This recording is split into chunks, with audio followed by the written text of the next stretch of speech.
good to know someone always has your back. This is SportsCentre. Hey, I'm Marissa Roberto, and NHL action continues tonight with 4 Canadian teams back on the ice. And amazingly enough, these game start times are actually staggered a bit. Because truthfully, what the hell was last night?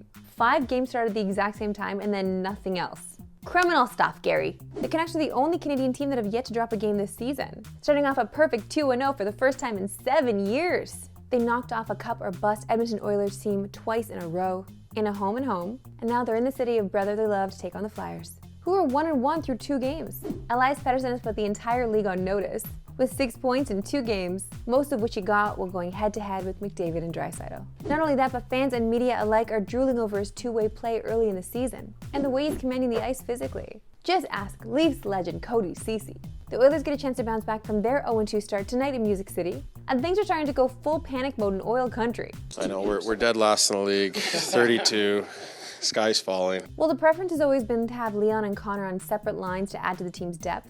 The option to put the two together is always available and always terrifying. The Oilers have scored 4 goals through their first 2 games, and obviously Leon and Connor have been all over them even in losing efforts. With these two reunited tonight, don't expect the Oilers' woes to last much longer. We've also got 2 Canadian teams in action on TSN tonight. Fans in the Habs region can see them host the Wild at 7 Eastern, 8 Atlantic, and viewers in the Jets region can see them host the Kings at 7 Central on TSN 3. And we should be in for some drama tonight between the Kings and Jets, but maybe more so between the Jets and Pierre-Luc Dubois. PLD makes his return to the peg for the first time since his trade request last year. And even though the Jets definitely did well in their return, fans are also allowed to have some animosity towards them, even if it's all love for PLD. I mean, he essentially left because he thought the Kings were closer to winning, and now the Jets have pretty much kept their whole core together except for him. So you can boo your hearts out if you want, Winnipeg. I mean, it's your right, but I do really love PLD, so if it were me, I wouldn't be booing. The AL and NL Championship Series are now both underway, with the Rangers and Phillies coming off big wins last night. Texas held on for a 5-4 win in Houston to take a commanding 2-0 series lead against the defending champs, and are now a perfect 7-0 to start the postseason. They're now just 1 win away from tying the 2014 Royals for the most consecutive wins to start a playoff run without a loss. They're also the first team on this list to have 6 of those wins come on the road, and they'll be getting a big boost as the series shifts to Arlington, as Max Scherzer will make his playoff debut for Texas tomorrow. Mad Max hasn't pitched since injuring his shoulder over a month ago, in a start that he was cruising in against the Blue Jays. Meanwhile, the Phillies have been almost as dominant, winning 6 of 7 games this postseason, and they came out swinging in their series opener against the D-backs last night, as Kyle Schwarber and Bryce Harper both homered, and the first pitches they saw in the first inning against Zach Gallen. Now, Harper's homer is the one we really need to get into. Not only was it his 4th in the last 5 games, but it also came on his 31st birthday. Check out how hard he hit this bomb. You can literally see the chalk flying off his bat. And the Spanish call was something to behold. Cheque. Mano el compañero y bombatazo grande de Harper. La bola se va. Se va. Campanazo. El segundo piso de Harper, amigo. Qué clase de tabla. Los Phillies le mandan un mensaje a los Diamondbacks. I understood un poquito of that, and it was still glorious.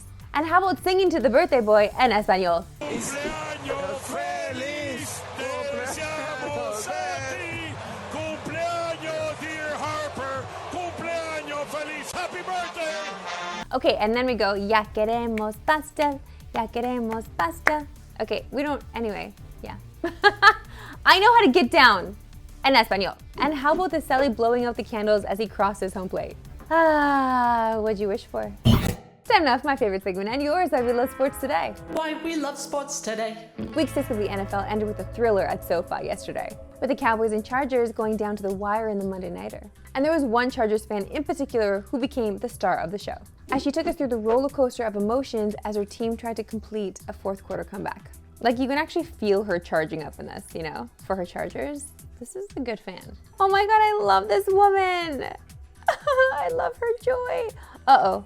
Listen, this was literally me in Minneapolis. I was happy, and then I was oh so sad. You know what? This is all sports fans all the time. This is what sports is. And we're just 2 sleeps away from the start of Week 7 in the NFL, where the Saints will host the Jags on Thursday Night Football. Trevor Lawrence's status is still unknown for this one, as he is day-to-day with a left knee injury. Pre-game coverage begins at 7 Eastern, 4 Pacific on TSN and CTV2. Now, we all know Jimmy Butler is no stranger to trolling, it's in his blood, but he took it to a new level in the all-time starting 5 challenge. Yo, Jimmy Butler here. I'm gonna do this all-time starting five. Who we got first? Golden State Warriors, Dante DiVincenzo. We got the Rockets, Scott Padgett. Detroit Pistons, Kyle Singler. The Rockets again, Steve Novak. Atlanta Hawks, Al Horford. We need more Jimmy Butler just in the world, on the show.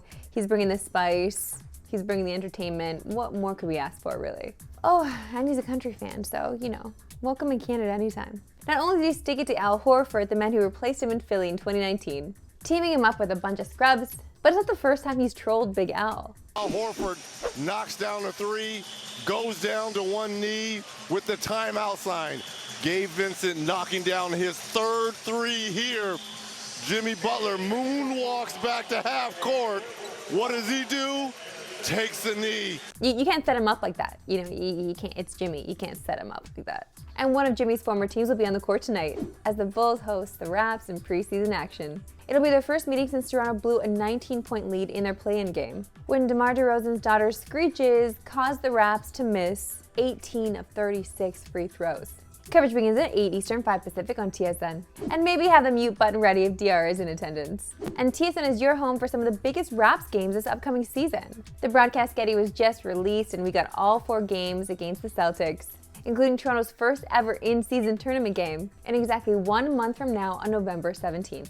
First overall pick Victor Wembanyama will make his trip to Toronto the day after Super Bowl Sunday. We'll have both the Raptors home tilts against the new-look Bucks, featuring Dame and Giannis.